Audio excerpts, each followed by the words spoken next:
Assalamualaikum warahmatullahi wabarakatuh. Perkenalkan, saya Janetin Masruroh selaku perwakilan moderator dari kelompok 11. Di sini kelompok 11 akan mempresentasikan tentang macam-macam media komunikasi dan pemanfaatan yang tepat untuk anak. Di sini kelompok 11 beranggotakan Sri Mulyani dengan NIM 5070, Janetin Masruroh 5081, dan Fernanda Aprilia dengan NIM 5136. Selanjutnya, macam-macam media komunikasi serta pemanfaatan yang tepat untuk anak. Yang pertama ada pengertian strategi. Selanjutnya ada macam-macam media komunikasi serta pemanfaatannya. Dan yang terakhir, manfaat media komunikasi. Yang pertama, strategi akan dibacakan oleh saya sendiri. Strategi adalah perencanaan. Untuk membahas perencanaan komunikasi atau strategi komunikasi, maka didapat dua konsep utama, yaitu strategi dan komunikasi. Perencanaan atau strategi lebih banyak didekati oleh konsep manajemen. Pengertian strategi. Menurut Effendi, tahun 2011, strategi komunikasi adalah perencanaan yang efektif dalam penyampaian pesan, sehingga mudah dipahami oleh komunikan dan bisa menerima apa yang telah disampaikan, sehingga bisa mengubah sikap atau perilaku seseorang. Sedangkan menurut Kulfi Saecana tahun 2001, strategi komunikasi adalah penggunaan kombinasi faset-faset komunikasi di mana termasuk di dalamnya frekuensi komunikasi, formalitas komunikasi, isi komunikasi, dan saluran komunikasi. Strategi komunikasi merupakan paduan dan perencanaan komunikasi atau communication planning dan manajemen komunikasi atau communication management untuk mencapai suatu tujuan.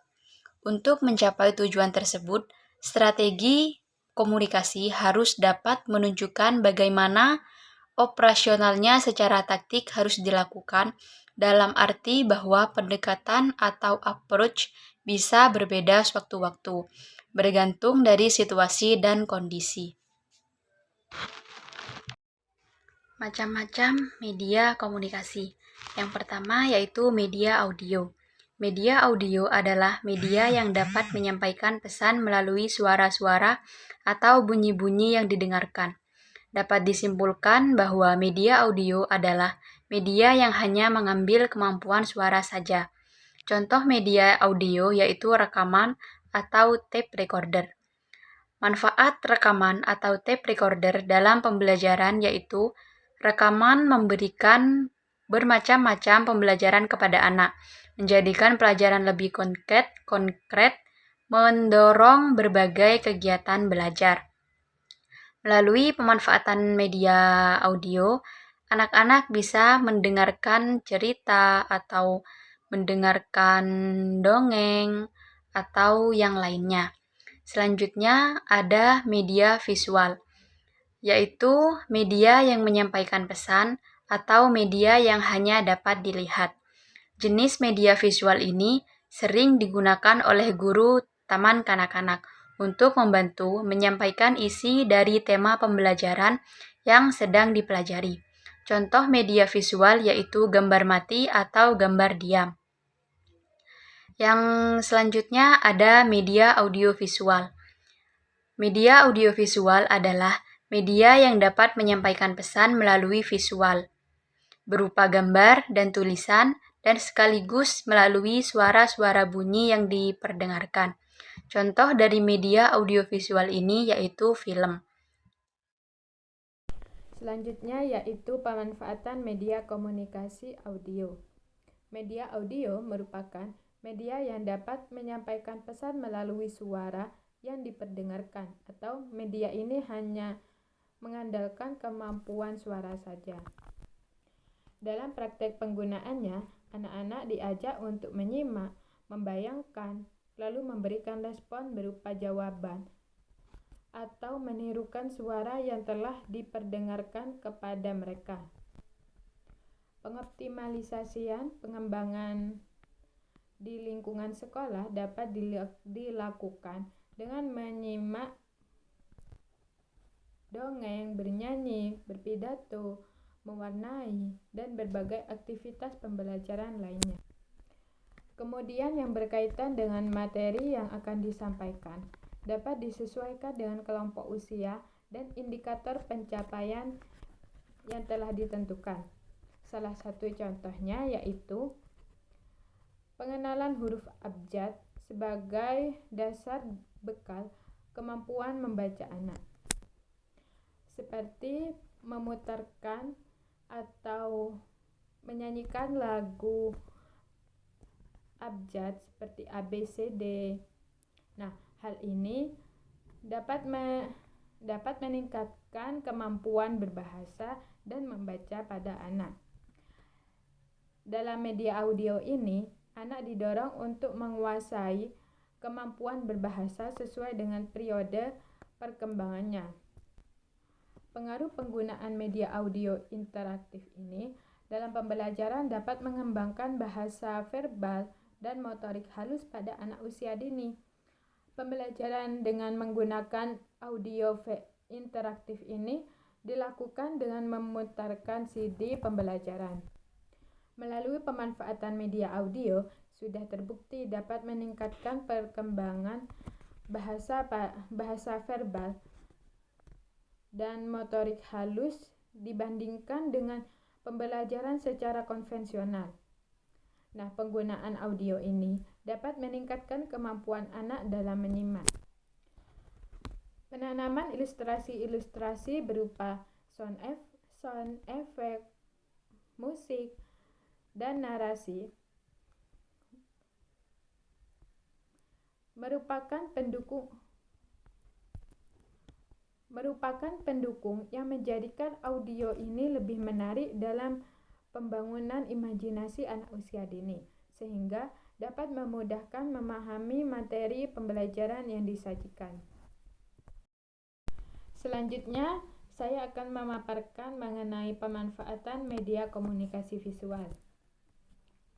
Media visual adalah media yang dalam penyampaian pesannya hanya dapat dilihat saja. Penggunaan media ini digunakan untuk membantu penyampaian isi dari tema pembelajaran yang sedang dipelajari. Contoh media visual yaitu gambar mati dan gambar diam. Manfaat dari gambar dalam pembelajaran yaitu menimbulkan daya tarik pada diri anak.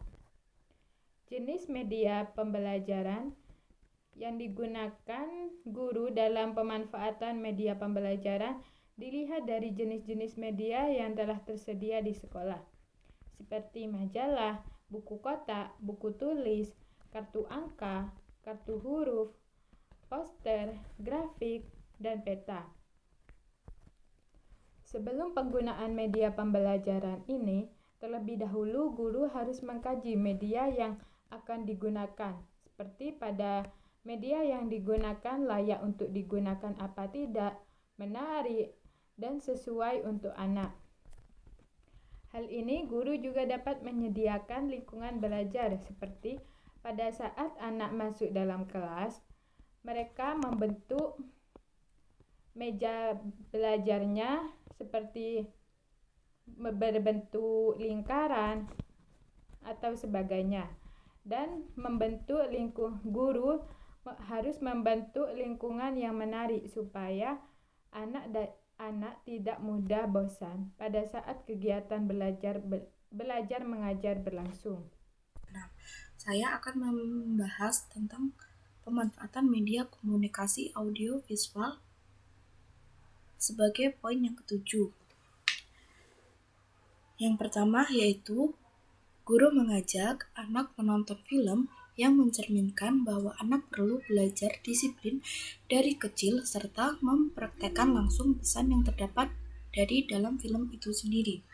Nah, guru tersebut menontonkan film kepada anak didiknya yang berisi tentang kedisiplinan dan pesan-pesan yang ada di dalam film tersebut untuk dipraktekkan langsung kepada anak didiknya.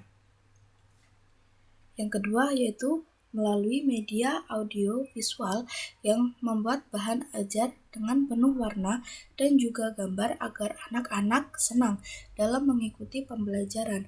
Guru juga membuat media yang menarik perhatian anak sehingga anak tertarik untuk belajar. Seorang guru tersebut berinisiatif untuk mengubah cara belajar anak agar tidak merasa bosan, seperti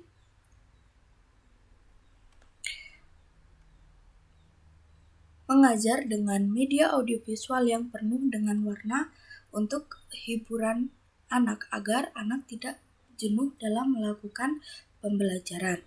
Yang ketiga yaitu selain itu, guru juga memanfaatkan pengalaman anak dan guru juga sering meminta anak duduk di karpet dengan cara memilih anak yang paling rapi duduknya. Hal ini untuk mengajarkan anak untuk dapat bersikap disiplin.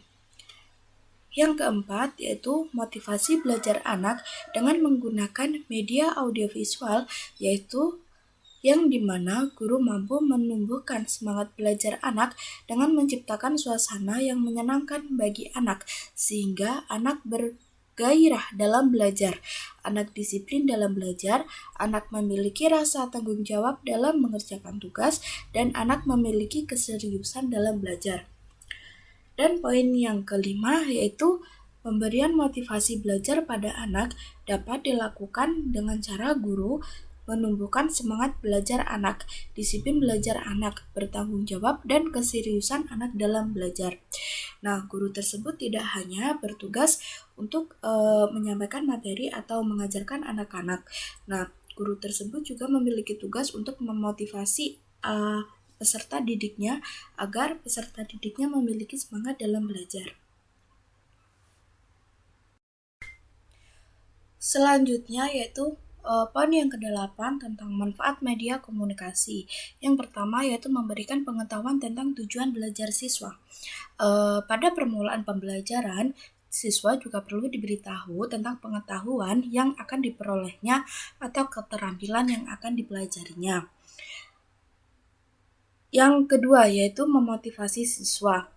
Salah satu peran yang umum dari media komunikasi adalah memotivasi siswa. Tanpa motivasi, sangat mungkin pembelajaran tidak menghasilkan belajar. Yang ketiga yaitu menyajikan informasi. Dalam sistem pembelajaran yang besar yang terdiri dari beberapa kelompok tantangan kurikulum yang sama, media seperti film dan televisi dapat digunakan untuk menyajikan informasi. Poin yang keempat yaitu merangsang diskusi. Kegunaan media untuk merangsang diskusi seringkali disebut sebagai papan loncat, diambil dari bentuk penyajian yang relatif singkat kepada sekelompok siswa yang dilanjutkan dengan diskusi. Yang kelima yaitu mengarahkan kegiatan siswa. Dalam pengarahan kegiatan merupakan penerapan dari metode pembelajaran yang disebut metode kinerja atau performance atau metode penerapan atau application. Penekanan dari metode ini adalah pada kegiatan melakukan. Poin yang keenam yaitu pelaksanaan latihan dan ulangan. Penyajian latihan adalah proses mekanis murni dan dapat dilakukan dengan sabar dan tak kenal lelah oleh media komunikasi, khususnya oleh media yang dikelola oleh komputer. Dan poin yang ketujuh yaitu menguatkan belajar. Penguatan seringkali disamakan dengan motivasi atau digolongkan dalam motivasi. Penguatan adalah kepuasan yang dihasilkan dari belajar, di mana cenderung meningkatkan kemungkinan siswa untuk merespon dengan tingkah laku yang diharapkan setelah diberikan stimulus.